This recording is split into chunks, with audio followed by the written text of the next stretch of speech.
സംസ്ഥാനത്ത് പുരുഷ കമ്മീഷൻ രൂപീകരിക്കണമെന്ന ആവശ്യവുമായി ഒരു കൂട്ടം രംഗത്തെത്തിയിരിക്കെ ഇക്കാര്യത്തിൽ നിയമസഭയിൽ സ്വകാര്യ ബിൽ അവതരിപ്പിക്കാൻ ഒരുങ്ങുകയാണ് എൽദോസ് കുന്നപ്പള്ളി എംഎൽഎ.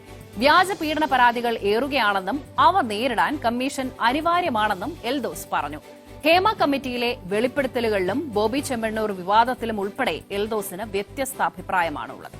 ഒരു സ്വകാര്യ ബില്ല് നിയമസഭയിൽ അവതരിപ്പിക്കാൻ വേണ്ടിയിട്ടുള്ള ഡ്രാഫ്റ്റ് തയ്യാറാക്കി കഴിഞ്ഞു.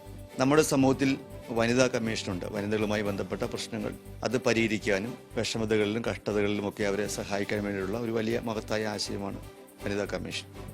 അതേപോലെ ഒരു കമ്മീഷൻ പുരുഷന്മാരുമായി ബന്ധപ്പെട്ട് ഇല്ല. സ്ത്രീകൾ പലപ്പോഴും അബലകളായി നമ്മൾ കാണുകയും അവർക്ക് കൂടുതലായിട്ടുള്ള സംരക്ഷണം നൽകുകയും ചെയ്യുമ്പോൾ ആ സംരക്ഷണ വലയത്തിൽ നിന്നുകൊണ്ട് അത് തെറ്റായി വ്യാഖ്യാനിച്ച് പലപ്പോഴും പുരുഷന്മാർക്കെതിരെ വ്യാജമായി കേസുകൾ കൊടുക്കുന്നു, അവനെ മാനസികമായി പീഡിപ്പിക്കുന്നു, അവനുള്ള അവകാശങ്ങൾ ഹനിക്കപ്പെടുന്നു.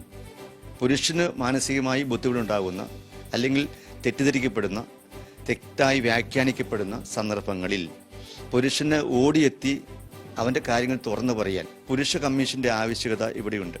എൽദോസിന് ഇങ്ങനൊരു തോന്നലുണ്ടായത് കാരണം ചോദിക്കാൻ വ്യക്തിപരമായും ഒരു കേസിൽ ഏർപ്പെട്ട ഒരു വ്യക്തിയാണ്, അല്ലെങ്കിൽ അതിൽ ഉൾപ്പെട്ട ഒരു വ്യക്തിയാണ്. അതുകൊണ്ടാണോ, ആ ഘട്ടത്തിലാണോ? അല്ല, ഒരിക്കലുമല്ല. എൻ്റെ കേസിനെ സംബന്ധിച്ചിടത്തോളം അത് കോടതിയിൽ നിലനിൽക്കുന്നൊരു കേസാണ്. എന്നെപ്പോലെ നിരപരാധികളായ ഒരുപാട് പേർ ഇത്തരം കേസുകളിൽ പ്രതിയായിട്ടും പ്രതിയാകാത്തതുമുണ്ട്. പല ആളുകൾ പണം കൊടുത്ത് രക്ഷപ്പെടുന്നു, പല ആളുകൾ ഓടി ഒളിക്കുന്നു. പ്രവർത്തകനാണ്, പൊതുപ്രവർത്തകനാണ്, MLA ആണ്.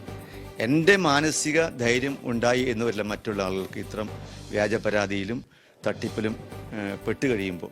സ്ത്രീകളൊക്കെ എതിരാവുന്നുള്ള പേടിയുണ്ടോ? സ്ത്രീകളുടെ സപ്പോർട്ടാണ് ഇതിന്. എല്ലാ അതിൽ തന്നെ സ്ത്രീകളുണ്ടല്ലോ.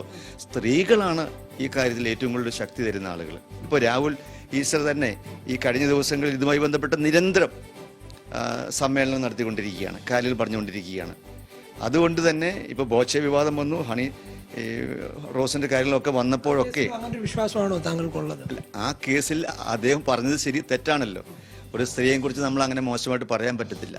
പക്ഷെ അതിന്റെ പേരിൽ അദ്ദേഹത്തിന് നീതി നിഷേധിക്കപ്പെട്ടിട്ടുണ്ടോ എന്നുള്ളത് നമ്മൾ നോക്കേണ്ടതുണ്ട്. 6 ദിവസത്തോളം അദ്ദേഹം ജയിലിൽ കിടക്കേണ്ടി വന്നു. പരാമർശം തെറ്റാണെങ്കിൽ പിന്നെ സ്വാഭാവികമായിട്ടും നിയമത്തിന്റെ വഴി പോകില്ല. നമുക്ക് ഓരോ കേസിനും അതിന്റെ ഡെപ്ത് ഉണ്ട്, ജയിലിൽ പോകാനുള്ള ഇതുണ്ട്. ഒരാളെ തല്ലുന്നത് പോലെ ആയിരിക്കണമെന്നില്ല ഒരു വാക്ക് പറയുന്നത്. എന്തോരം ആളുകളെ ഫേസ്ബുക്കിലൂടെ ഇങ്ങനെ എഴുതി വയ്ക്കുക. ഇതിനൊക്കെ അകത്ത് പോയി കഴിഞ്ഞാൽ എല്ലാ ആളുകളും അകത്ത് കിടക്കേണ്ടി വരും. അപ്പം അതുകൊണ്ട് തന്നെ ഈ കേരള പുരുഷ കമ്മീഷന് അതിൻ്റെതായ കാര്യങ്ങൾ ഇടപെടാൻ പറ്റും, നിയമപരമായിട്ട് ഇടപെടാൻ പറ്റും. അതിനൊരു സാഹചര്യം ഉണ്ടാകുന്നൊരു ബില്ല് നമുക്ക് നോക്കാം.